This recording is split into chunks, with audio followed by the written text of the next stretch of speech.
देखो इधर, आज हमको पढ़ना है वनस्पति में समन्वय। वनस्पति में समन्वय। तो देखो वनस्पति में समन्वय में कई बार ऐसा होगा, वनस्पति की जगह पर पादप में समन्वय समझाइए। पादप में समन्वय समझाइए। तो यहाँ पर याद रखिएगा कि वनस्पति में क्या होता है कि तंत्रिका तंत्र, वनस्पति के अंदर तंत्रिका तंत्र और संवेदी अंग का अभाव होता है। संवेदी अंग का अभाव होता है। तंत्रिका तंत्र और संवेदी अंग का अभाव होता है। यानी वनस्पति के अंदर तंत्रिका तंत्र और संवेदी अंग नहीं पाया जाता है। यानी इसलिए वनस्पति हर उत्तेजना के प्रति अनुक्रिया नहीं दर्शाती है। वनस्पति केवल 5 उत्तेजना है, जैसे कि प्रकाश, गुरुत्वाकर्षण, फिर आता है हमारा रसायन, फिर आता है पानी और स्पर्श जैसी उत्तेजना के प्रति अनुक्रिया दर्शाती है। अनुक्रिया दर्शाती है। जैसी उत्तेजना के प्रति अनुक्रिया दर्शाती है। अनुक्रिया यानी प्रतिचार, प्रतिचार दर्शाती है। तो वनस्पति के अंदर तंत्रिका तंत्र और संवेदी अंग, संवेदी अंग जैसे कि आंख, नाक, कान, जीभ, त्वचा, ये कोई भी अंग उसमें होते नहीं है। इसलिए वनस्पति हर उत्तेजना के प्रति अनुक्रिया नहीं दर्शाती। जैसे हमारे अंदर कान है, तो कोई बेसुरा गाय तो हम कान को बंद कर लेते हैं। वनस्पति के आगे कोई बेसुरा गाय, वनस्पति कुछ रिएक्शन देगी नहीं। अरे हमारे आजू बाजू कुछ न गोबर पड़ा हो तो नाक हम बंद कर लेते हैं। वनस्पति के आजू बाजू गोबर पड़ा हो, वनस्पति कुछ करने वाली नहीं है। क्यों नहीं करेगी? क्योंकि उसके अंदर तंत्रिका तंत्र और संवेदी अंग का अभाव होता है। इसलिए हर उत्तेजना के प्रति अनुक्रिया नहीं दर्शाती है। वनस्पति केवल प्रकाश, गुरुत्वाकर्षण, पानी, रसायन और स्पर्श जैसी उत्तेजना के प्रति अनुक्रिया दर्शाती है। वो भी वनस्पति अनुक्रिया वृद्धि के द्वारा दर्शाती है। वृद्धि द्वारा दर्शाती है। तो वृद्धि के द्वारा वनस्पति अनुक्रिया दर्शाती है, यानी प्रतिचार दर्शाती है। और ये वृद्धि का नियंत्रण एवं समन्वय, नियंत्रण एवं समन्वय करने का काम अंतःस्राव का है। तो ये काम अंतःस्राव करता है। नियंत्रण एवं समन्वय का काम अंतःस्राव करता है। तो वनस्पति के अंदर वृद्धि का नियंत्रण एवं समन्वय करने का काम अंतःस्राव करता है। और इसके लिए वनस्पति में 2 प्रकार के अंतःस्राव होते हैं। एक वृद्धि को बढ़ाने वाला यानी वृद्धि प्रेरक अंतःस्राव, और एक होता है वृद्धि को रोकने वाला वृद्धि अवरोधक अंतःस्राव। वृद्धि अवरोधक अंतःस्राव। एक वृद्धि को बढ़ाने वाला बड़ा अंतःस्राव और एक वृद्धि को रोकने वाला अंतःस्राव। तो वृद्धि को बढ़ाने वाला अंतःस्राव जो है वो वृद्धि प्रेरक अंतःस्राव है, और वृद्धि को रोकने वाला वृद्धि अवरोधक अंतःस्राव है। अब वनस्पति के अंदर वृद्धि प्रेरक अंतःस्राव 3 होते हैं। पहला ऑक्सीन, पहला है ऑक्सीन, दूसरा है जिब्बेरेलिन और तीसरा है साइटोकाइनिन। साइटोकाइनिन। तो तीसरा अंतःस्राव है साइटोकाइनिन। और वृद्धि अवरोधक अंतःस्राव एक ही है, वो है एफसीसी अम्ल। एफसीसी का अम्ल। तो एफसीसी अम्ल वृद्धि अवरोधक अंतःस्राव है। फिर से देखो, वनस्पति में तंत्रिका तंत्र और संवेदी अंग का अभाव होता है। इसलिए वनस्पति हर उत्तेजना के प्रति अनुक्रिया नहीं दर्शाती है।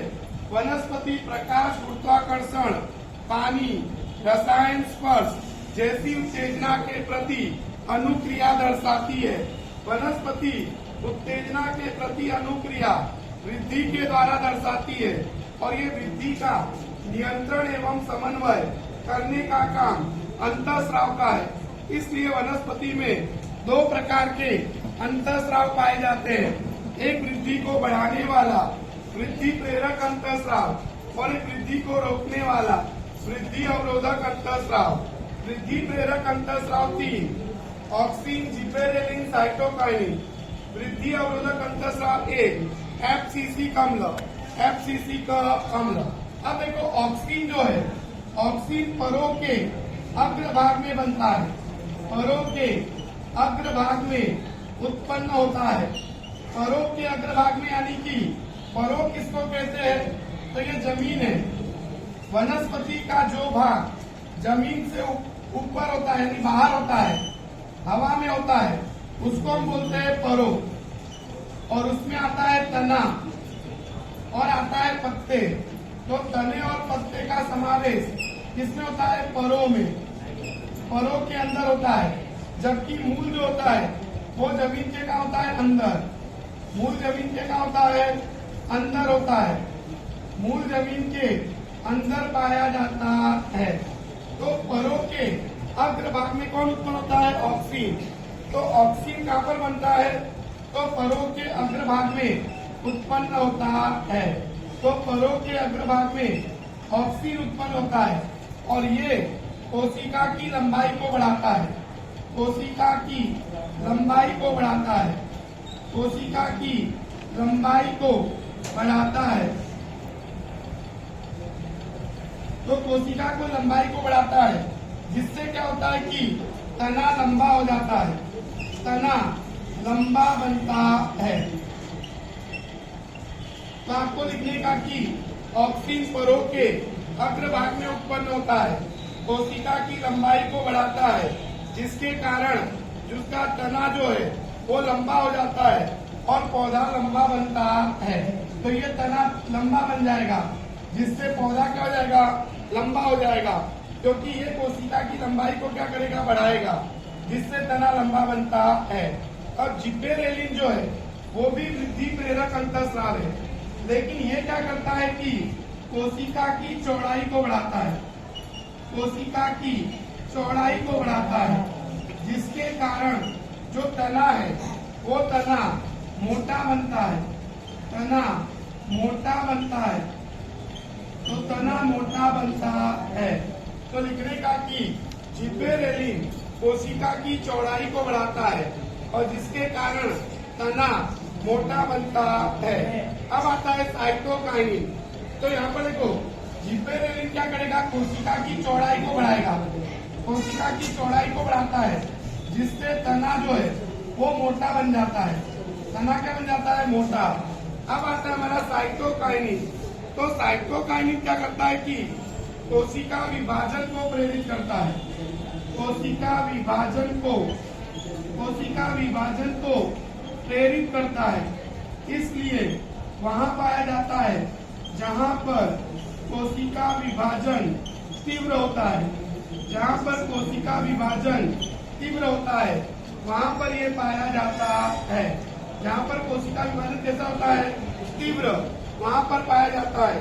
तो ये पाया जाता है बीजों में और फलों में, बीजों में और फलों में पाया जाता है। जैसे मैंने बोला कि फल जब फल उत्पन्न होता है तो आकार छोटा होता है। अब इसमें कोशिका कैसी होती है, कम। अब कोशिका विभाजन होगा तो नई नई कोशिकाएं जुड़ेगी, अब नई नई कोशिकाएं जुड़ेगी तो फल कैसा बनेगा, बड़ा। फल कैसा बनेगा, बड़ा। तो साइटोकाइनिन क्या करता है कि कोशिका विभाजन को प्रेरित करता है। किसको प्रेरित करता है, कोशिका विभाजन को, यानी नई नई कोशिकाएं उत्पन्न करता है, जिसके कारण वहां पाया जाता है जहां पर कोशिका विभाजन तीव्र होता है। तो बीजों में और फलों में, अब बीज है तो हमने जमीन में बीज बोया, अब उसमें से अंकुर फूटेगा, और क्या बनेगा, पौधा, और फिर क्या होगा कि विशाल पेड़ बन जाएगा। तो ऐसा कब होगा, जब नई नई कोशिकाएं जुड़ेगी, और नई नई कोशिकाएं जुड़ेगी तब जाकर बीज में से एक पौधा बनेगा और वो जाकर पेड़ बनता है। तो ये हमेशा कोशिका विभाजन को प्रेरित करता है, यानी सेल डिवीजन को प्रेरित करता है। कोशिकाएं विभाजित करके नई नई कोशिकाएं बनाता है, जिसके कारण बराबर क्या होता है कि वनस्पति का आकार बढ़ता है। इसलिए इसका समावेश वृद्धि प्रेरक में होता है। तो आपको याद रखने का, साइटोकाइनिन कोशिका विभाजन को प्रेरित करता है। और क्यों, जहाँ पर कोशिका विभाजन तीव्र होता है वहाँ पर साइटोकाइनिन पाया जाता है। उदाहरण के लिए बीजों में और फलों में वृद्धि अवरोधक अंतःस्राव FCC कम्ल है। FCC कम्ल वृद्धि को रोकता है, इसलिए वहाँ पाया जाता है जहाँ पर वृद्धि को उसको रोकना है। तो ये क्या करता है कि पत्तों के मुरझाने की क्रिया पर असर करता है। पत्तों के मुरझाने की क्रिया पर असर करता है। अगर पत्ता हरा है तो पत्ता हरा होगा तो एकदम ऐसा होता है चौड़ा, लेकिन जब मुरझा जाता है, पीला पड़ जाता है तो ऐसा हो जाता है। यानी कि वृद्धि क्या होती है, रुक जाती है। क्या होती है, तो वृद्धि को रोकने का काम कौन करता है, FCC कम्ल। कौन करता है, बहुत बार ऑब्जेक्टिव में पूछेगा वनस्पति में वृद्धि अवरोधक अंतःस्राव, तो लिखने का FCC कम्ल। ये पत्तों के मुरझाने की क्रिया पर असर करता है। तो इस प्रकार से वनस्पति में समन्वय अंतःस्राव के द्वारा होता है। वनस्पति के अंदर समन्वय अंतःस्राव के द्वारा होता है, क्योंकि वनस्पति में तंत्रिका तंत्र और संवेदी अंग का अभाव होता है। इसलिए वनस्पति हर उत्तेजना के प्रति अनुक्रिया नहीं दर्शाती, केवल प्रकाश, गुरुत्वाकर्षण, पानी, रसायन, स्पर्श जैसी उत्तेजना के प्रति अनुक्रिया दर्शाती है। वनस्पति वृद्धि का यानी उत्तेजना के प्रति अनुक्रिया वृद्धि के द्वारा दर्शाती है। इसलिए उसमें वृद्धि का नियंत्रण एवं समन्वय करने का काम अंतःस्राव का है। और इसके लिए उसके अंदर दो प्रकार के अंतःस्राव आए होते हैं। नंबर 1 वृद्धि प्रेरक अंतःस्राव, नंबर 2 वृद्धि अवरोधक अंतःस्राव। वृद्धि प्रेरक अंतःस्राव 3 ऑक्सिन, जिबरेलिन, साइटोकाइनिन। वृद्धि अवरोधक अंतःस्राव FCC कम्ल। वृद्धि ऑक्सिन देखो फलों के अग्रभाग में बनता है, कोशिका की लंबाई को बढ़ाता है, जिससे तना लंबा होता है और पौधा लंबा बनता है। जिबरेलिन कोशिका की चौड़ाई को बढ़ाता है, जिससे तना मोटा बनता है। साइटोकाइनिन कोशिका विभाजन को प्रेरित करता है, इसलिए वहाँ पाया जाता है जहाँ पर कोशिका विभाजन तीव्र होता है। बीजों में और फलों में पाया जाता है। वृद्धि अवरोधक अंतःस्राव FCC कम्ल, बराबर ये क्या करता है, वृद्धि को रोकता है, तो पत्तों के मुरझाने की क्रिया पर असर करता है। तो अगर ये वीडियो पसंद आया हो तो लाइक कीजिए, सब्सक्राइब कीजिए और शेयर कीजिए।